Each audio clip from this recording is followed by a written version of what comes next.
Hello everyone.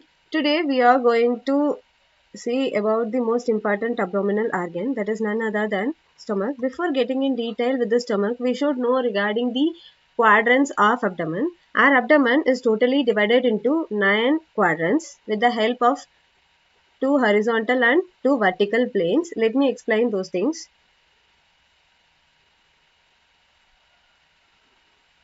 This is how our abdomen had been divided, and we are having umbilicus in the center. And this plane is called as left lateral plane, and this one is called as right lateral plane, and this is transpyloric plane where it passes along the pyloric part of the stomach, and this one is transtubercular plane.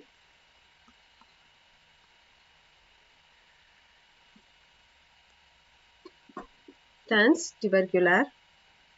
So this 4 planes are dividing the abdomen into 9 quadrants, as I had said already. So let's see the name of 9 different quadrants of abdomen. So this one is present in the right side. So it is right hypochondrium. It is called as right hypochondrium. Then this one, right lumbar. Then this one, right iliac fossa. Here it is exactly the similar term in left side. So left hypochondrium, left lumbar, and left iliac fossa. And this central part where umbilicus is located is called as umbilical region. And this upper part is called epigastrium, and the lower part is called hypogastrium. You can easily remember that. And whenever we are whenever we are encountering any abdominal cases, we have to, based upon the pain, we have to mention the different quadrants of abdomen so that it will be easy for the diagnosis. So if there is any pain in the right hypochondrium, we can think about the organs present in the right hypochondrium, which was mainly liver and gallbladder related. Okay, so this is how we can easily diagnose. And let us see how our stomach is located. Our stomach is located in the epigastrium, and it extends into the left hypochondrium, and it is ending in the umbilical region. So whenever a patient is telling pain in any of the 4 quadrants, we can easily relate it with the underlying organ. This is the importance of having the quadrants of abdomen. And if there is any pain in the right iliac fossa, then we can think about the appendix, or if there is any problem in the cecum, these will lead to the pain in the right iliac fossa. This is how it is very easy to arrive at the diagnosis. And here our stomach is located in the epigastrium, left hypochondrium, and the umbilical region. Okay, this is the major location of stomach. So next, let us see regarding the shape of stomach. So if we are talking regarding the shape of stomach, first it is J-shaped in case of empty abdomen, and it is pyriform shaped it is in case of filled, and sometimes in case of obese patient the stomach appears horizontal, this way also. Then let us talk regarding the size of stomach.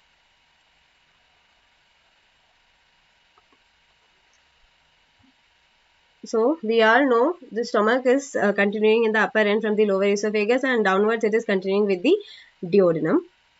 So this is how this lower esophagus is coming, and here comes our cardiac end of the stomach, and our stomach is continuing here. And this is the pyloric end of the stomach, which we will see in detail in the later part, and now it is connected with the first part of duodenum. Okay, so this is how the stomach is there, and the size of the stomach. So if we are talking regarding the length of the stomach, it is 25 centimeter. And if we are talking regarding the capacity, of stomach, in birth it is 1 ounce or 30 ml, and in case of puberty it is 1 liter or 1000 ml, and in case of adult it is 1.5 to 2 liters. And the main thing, the stomach is a muscular organ and it is very distensible. So it is distensible. Okay. So now we had talked regarding the size of stomach. So now let us talk regarding the external features of stomach. So first external feature which we are going to discuss is two orifices. Orifices are none other than openings. So here we have two orifices called cardiac orifice and pyloric orifice. So cardiac orifice, its location is on T11 vertebra level, and pyloric orifice, its location is on L1 vertebra level. Okay. Then we will be talking regarding the second thing which we are going to talk is two curvatures.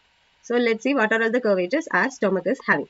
So here our stomach is having two different curvature, that is lesser curvature and greater curvature.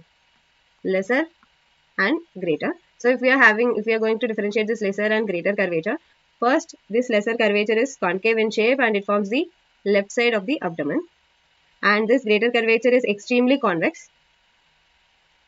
And if we are talking regarding the attachments of lesser curvature, here we will have the attachment from the lesser omentum, and in case of lesser omentum, which is nothing but the peritoneal covering, and in case of greater curvature, we will be having the attachment of greater omentum, that is always there. So along with the attachment of greater omentum, what are all the other things getting attached? So you can easily remember it is gastrosplenic ligament and gastrophrenic ligament. There is no need to memorize this thing. You can remember easily. We all know that diaphragm will be here, extending in this way above the stomach. So there should be some attachment between the stomach and the diaphragm, that is the gastrophrenic ligament. And we all know the another organ located near the stomach, that is our spleen. So our spleen is also getting connected with the greater curvature, which is called gastrosplenic ligament. So with the help of the location of the organs around the greater curvature, we can easily remember this different types of ligaments getting attached with the greater curvature of the stomach. Okay. So in case of lesser curvature, we have something more interesting to know. So that is the here angular notch or incisura angularis. We are having one notch, that is angular notch or incisura. We will be discussing regarding the importance of incisura angularis later. But lesser curvature is having one notch, that is angular notch or incisura angularis. And in case of greater curvature, we are having the cardiac notch in the upper end of the stomach or near the cardiac orifice, that is located in the greater curvature of the stomach. Then we will be talking regarding the surfaces of the stomach. So if we are talking regarding the surfaces, there are two different surfaces. Yes, we know the part which one we are seeing is the anterior curvature of the stomach. So this is the anterior surface, and which is present behind is posterior surface. As we are having only 2D image, we cannot see that in this image. So now let us, okay. So if we are talking regarding the different parts of stomach, there are two different parts. One is cardiac, and the second one is pyloric. If we are talking regarding the cardiac part, we have two other subdivision, that is fundus and body. So we all know the upper part of the body is called cardiac and the lower part of the body is called pyloric. So here exactly this forms the fundus, which is the uppermost part of the stomach, which is called fundus. And the importance related to this fundus is whenever we are doing the radiographic examination of abdomen, if we are doing our plain KUB, we can see, or if there is any whole abdominal X-ray or radiography, we can see the fundus filled with gas. So this is the importance which we should know regarding the fundus. Then comes body, as I had already mentioned. Here this body lies between the fundus and the pyloric. Antrum is situated here and body is situated here, and it is separated from the body is separated from the pyloric antrum with the help of incisura angularis, which I had told. Here comes the angular notch and here it forms the straight line, which is nothing but incisura angularis, and this forms the anatomical landmark which is separating the body and pyloric antrum. So let's see the importance of body of the stomach. Here we will be getting lot of mucus secreting glands and some other gastric glands. So let's see what are all the glands situated in the body of the stomach. First is mucus cells, which used to secrete the mucus, and this mucus will help the stomach and protect the stomach from the corrosive action of the hydrochloric acid, which is secreted in the stomach lining itself. And then we are having the chief cells are peptic cells or zymogenic cells. You should know the different names. It is a little bit confusing. And these cells usually secrete none other than our pepsinogen. Then the third cell in the body of the stomach is oxyntic cell or parietal cell, which usually secretes hydrochloric acid, which helps in destroying the organisms present in the food. And along with HCl, it also secretes intrinsic factor of Cassel. So we should know regarding this also. This intrinsic factor of Cassel mainly helps in the metabolism of vitamin B12. So whenever there is any problem with this secretion of vitamin B12, that lead to the deficiency of vitamin B12 and which leads to megaloblastic anemia. So this we can commonly see in case of pernicious anemia, where this parietal cells got destroyed because of the antigen or antibody formed against this parietal cell. So this is one of the important disease condition against these parietal cells. Then if we are talking, then we are going to talk regarding the pyloric part of the stomach. Regarding the second part of the stomach, which is pylorus, and this pylorus is divided into two subdivisions, that is antrum and pyloric canal. Okay, let's see where it is located in the stomach.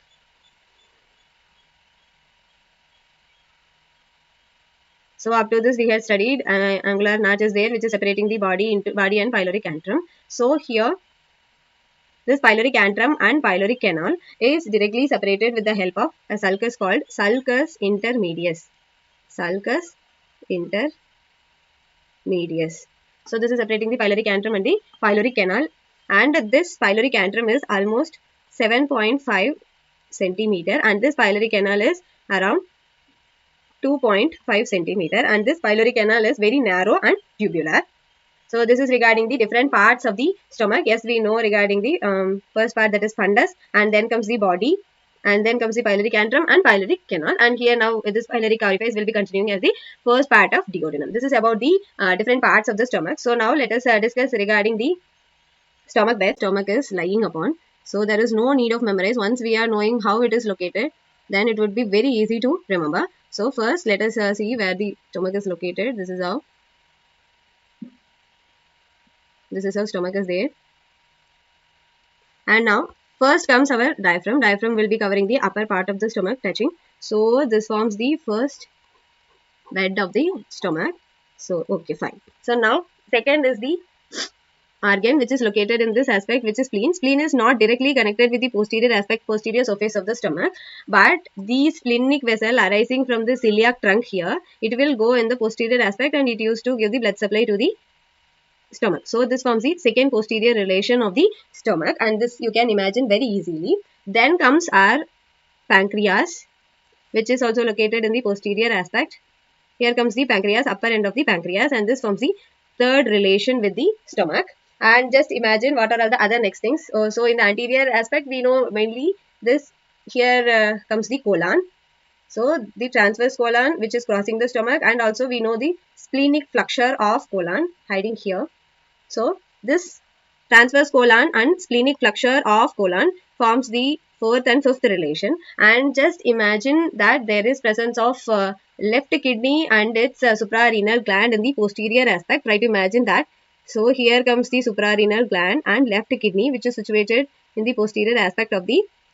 These two things form the sixth and seventh relation of the bed of stomach. So let us see, there are 7 organs which are related to the bed of stomach. First one is diaphragm, as we had seen here. Diaphragm is there. Then comes the second, that is splenic vessel, mainly splenic artery. And third relation is the pancreas, which you can see here. Then the fourth relation is transverse colon, and fifth one is splenic flexure of colon. So we can make it as colon, but be clear with the specific parts of the colon which is related to the stomach. And here comes the sixth and seventh part. So sixth one is suprarenal gland, and seventh one is kidney. So make it clear, both are left side. Okay. So this forms the bed of stomach. There is no need to memorize if you know where the organs are exactly situated.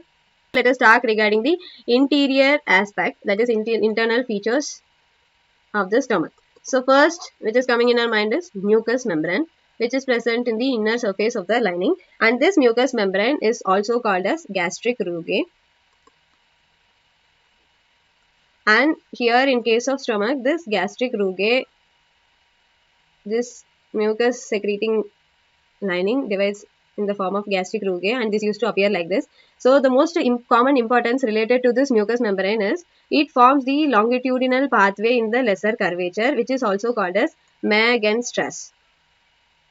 Megan stress. So when the most vulnerable thing about this Megan stress is whenever we are drinking any soft drinks or any liquid, it will pass along the lesser curvature and it will lead to the peptic ulceration very easily. So this Megan stress is having some importance in toxicological aspect also. Once if we are opening the stomach in the lesser curvature aspect, if there is any poisoning suspected, we can easily identify it with the help of Megan stress, where this liquids usually flow through the lesser curvature. So this is one of the importance of Megan stress, and we have to think regarding the peptic, why Megan stress, why lesser curvature is very prone to this peptic ulceration. This we can get the answer here. Then next comes the second layer, that is submucous layer. So in case of submucous layer, we will be having all the connective tissues. Connective tissues will be present there, and along with the connective tissues, we will be having arterioles and nerve supply, that is Mason's plexus, Arvus plexus, everything will be situated here. We will be talking regarding this particular nerve supply in some detailed aspect. And then comes the third layer, that is mucous coat. So this is directly mucosa, it is not mucus. And this third layer is mucous coat, and this mucous coat is having three different layers, that is outer longitudinal, then inner circular, and deep layer. These are all the three different coats present in this mucous area. So these longitudinal fibers are very superficial, and this inner circular fibers, they usually circle all over the body, and they are mainly felt in the pyloric sphincter where it gets thickened. So it forms the pyloric sphincter. And this deeper layer, there is some significance related to this. It used to loop around all the areas of the stomach, but whenever we are eating or drinking, there is process called gastric emptying. So in that process, it used to get contract and forms the stomach into a gastric canal, which helps in the emptying of the stomach. So this is one of the clinical significance of deep layer in the mucous coat, and this helps in the passage of food and fluids. And fourth comes our serous coat, which is none other than the outermost coat, that is peritoneal covering. Now let us discuss regarding the blood supply of stomach. So blood supply of stomach is mainly from the celiac trunk, which is arising from the anterior branch of abdominal aorta. So it is the celiac trunk, and this celiac trunk give three main branches. One is left gastric artery in this way, and second one is splenic artery. The splenic artery will be supplying the posterior end of the stomach, and it will supply the spleen here, splenic artery. And then comes common hepatic artery. So this common hepatic artery usually goes like this, and this common hepatic artery divides into proper hepatic artery and right gastric artery. And this right gastric artery exactly supplies in the same way what the left gastric artery is doing. And this common hepatic artery gives a branch called gastroduodenal artery.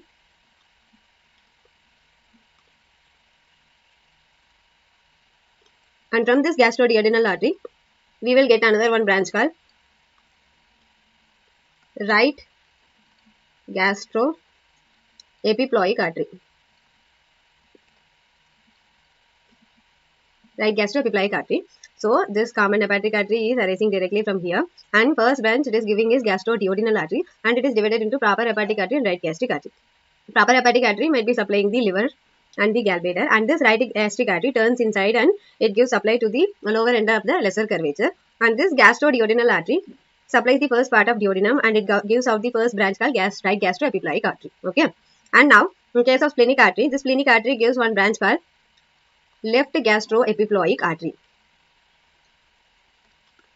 Left gastroepiploic artery. And this left gastric artery usually gives short gastric arteries.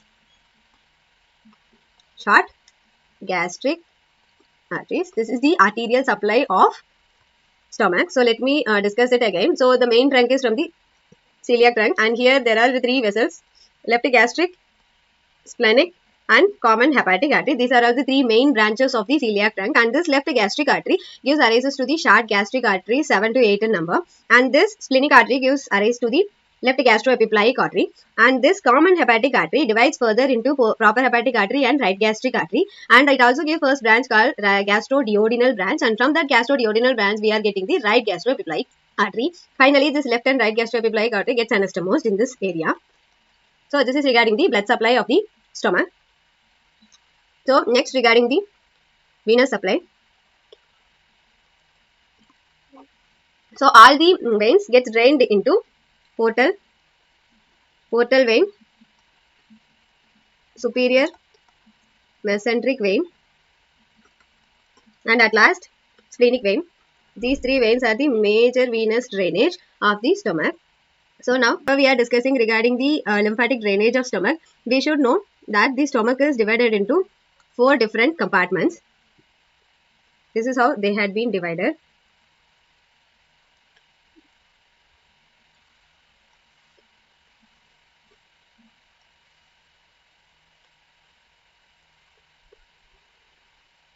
This is A, this is B, this is C, and this is D. So this is the 4 major compartments divided based upon the lymphatic drainage.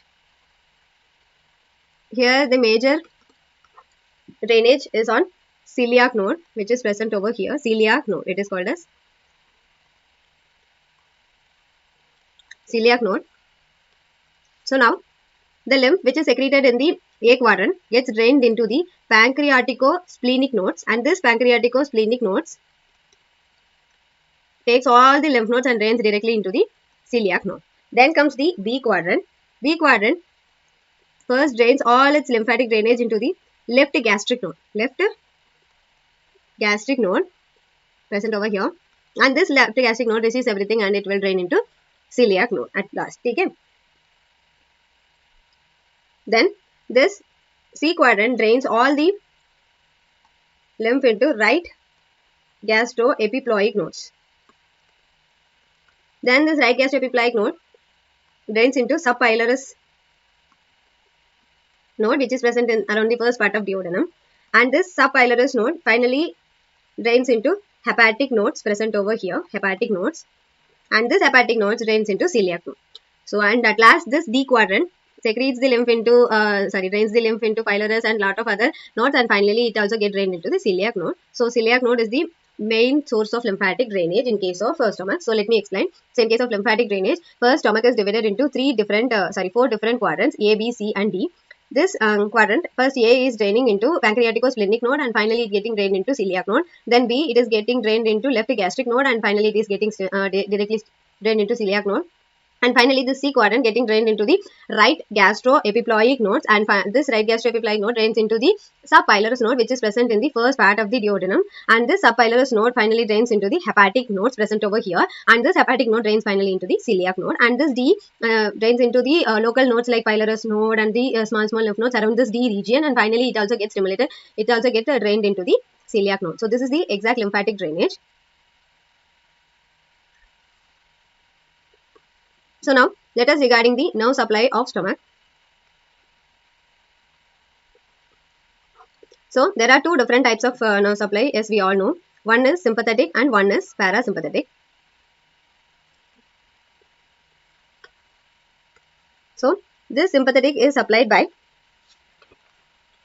T6 to T10 thoracic segments. Then this parasympathetic is supplied by vagus, which is divided into anterior gastric and posterior gastric nerve, which is also called as left vagus and right vagus. Posterior gastric. And the main functions of sympathetic nerve are: first one is vasomotor activity. It controls all the blood vessels, either vasodilatation or vasostimulation. Then it gives motor activity to pyloric sphincter. And the contradictory action which is performed by the sphincter sympathetic nerve is, it usually inhibits the gastric musculature And we can see exactly opposite in case of parasympathetic activity. It mainly relaxes the pyloric sphincter. Relaxes the pyloric sphincter.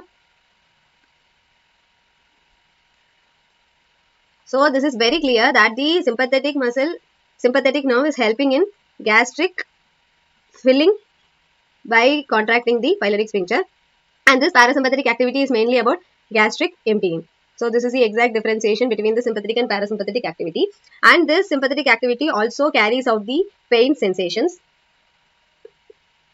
And the most specific action of parasympathetic activity, it has its own secretomotor function.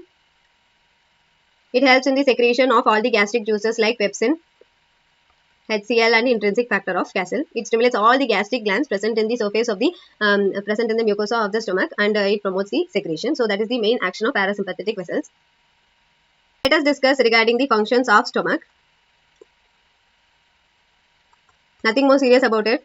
Main function, it usually receives the food and it acts as a reservoir for food, and it has its own peristaltic movements. The peristaltic movements present in this stomach helps in the mixing up of food with the gastric juice, mixing up, and then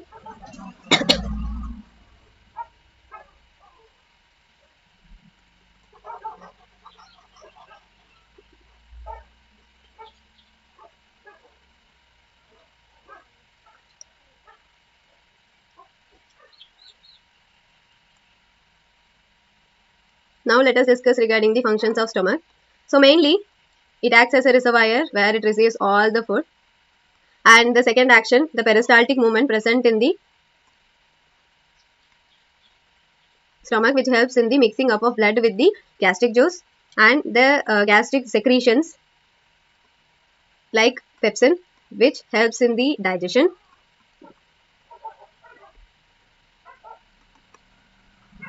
and then HCl secretion, which helps in destroying the organisms,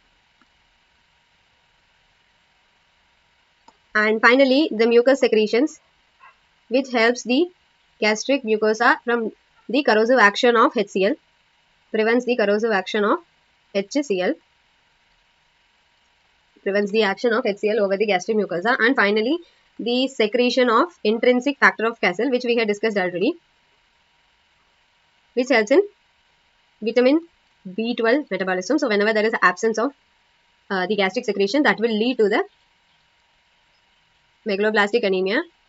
Happy learning. Thank you so much.